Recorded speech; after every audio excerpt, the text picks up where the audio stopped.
Greetings. I want to introduce you, or rather, I want to introduce this book to you, written by Duncan Mindo. Duncan Mindo Gathuo. It is called Reminiscence of a Legal Practitioner. This book, let me start about the writer. The writer is school number 1585. He joined Alliance High School in 1958 and left in 1963, I believe, the second A-level class. He went on to University of Dar es Salaam to study law. I wrote the foreword to this book because he's been my friend for a long time, and we've shared a lot in the world of writing. Although I've only written one book, he is prolific. He has written quite a number of them. But one of the things that I pointed out in the foreword is that he was this, and these are accolades. He was the first African State Counsel, Provincial State Counsel for Nyanza, Western, and Rift Valley. The first African Provincial Counsel. That is just after independence in the 60s, not after independence, but in the late 60s. Now, we are, as I said, we are very good friends, in spite of the age difference.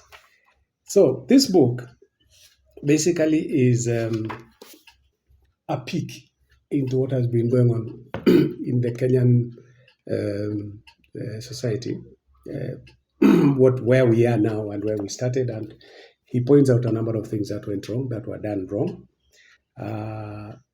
He says, but you now have the opportunity to go through the past and reach the present through the reminiscence of one who was the first Black African Provincial State Counsel for Nyanza, Western, and Rift Valley, and the first Black African to open an advocate's office outside Nairobi.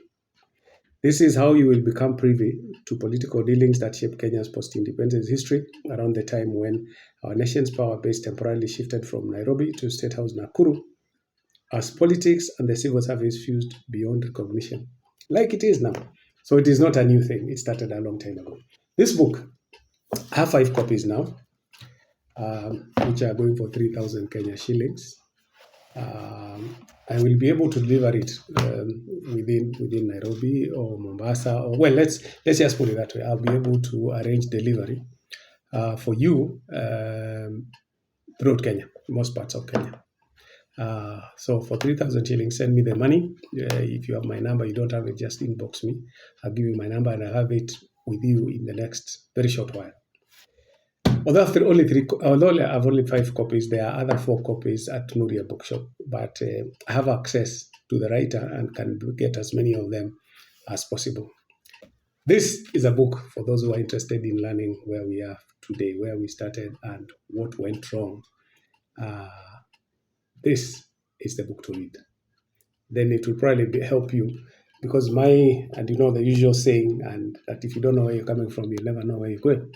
So if you can get to know where we started going wrong, then you can be part of the solution to the Kenya that we should have, the beautiful country, the rich country, which has been mismanaged because politics fused with the civil service. We just need to delink the two. And of course, the other 3 arms of the government.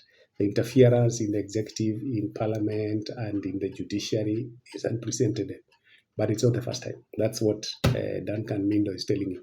Duncan Mindo Gathuo was a Mau guy when he was only about 12. So he's seen a lot, and he has a lot to tell us. I trust you'll enjoy that reading. Thank you, and later.